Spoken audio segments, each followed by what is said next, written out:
Tonight it just got worse, at least for the IRS. Republican lawmakers now blasting the acting IRS chief, accusing Dan Werfel of obstructing the IRS targeting investigation. Now, in a scathing letter to the IRS, these House Oversight Committee leaders demanding Werfel stop obstructing their investigation and warning him that it is a crime to obstruct a congressional investigation.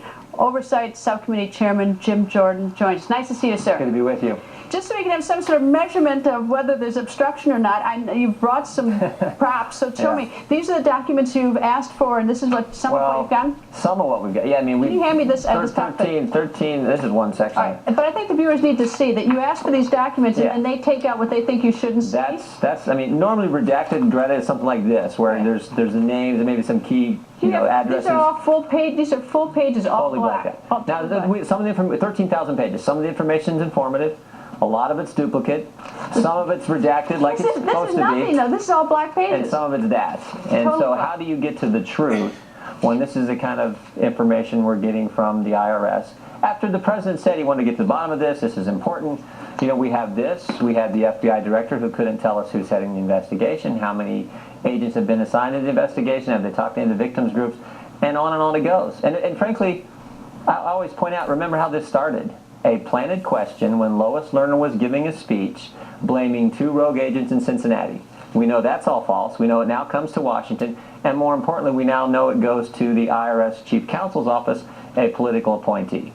So this is what we're doing. And it's like, you know, let's get to the truth. Give us information because... But it's even more than that. I mean, look, I really want the viewers to see these. These are just literally black pages. That's what they're giving you in terms of an answer to your request.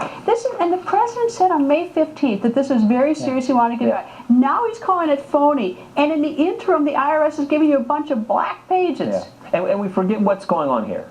Remember, these were American citizens exercising their First Amendment rights, asking the IRS to give them some kind of disclosure, or some kind of resolution to, can we be a tax-exempt organization? These are organizations that meet, groups that meet in the church basement, they meet in their elementary school, they meet at the VFW hall, and they're getting this kind of harassment from their government. And here's the part that scares me.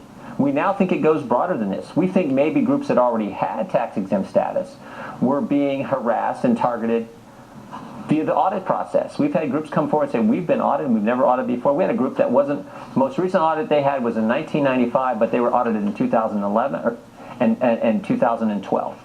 $70,000, all kinds of documents. So we think it goes farther and deeper than what we initially suspected. Well, but you've got in this letter, this letter where you've written the acting commissioner Werfel, and you told basically, you know, it's a crime to obstruct. You've got these documents that are clearly basically chirking around system, and you've got a president who says it's phony, and you've got a new acting director that says, yeah, he's going to help a lot. He's really going to get to the bottom. Yeah. I mean, there's no indication that they give a damn. There's absolutely no indication they want to get to the bottom of this. Now, I talk to these citizens who come in here. They get scared when the IRS comes breathing down their Let me give you an example. Catherine Engelbrecht came and talked to us. Now, here's a lady who started an organization called True the Vote. They wanted voter integrity. They wanted fair elections. Imagine that. And she had 5 different federal agencies visit her while her application to the IRS was pending. BATF visited her, OSHA visited her, EPA, Justice Department, IRS. Everyone visited her. The FBI came, again, while she's applying, the FBI comes and visits her, True the Vote headquarters, twice.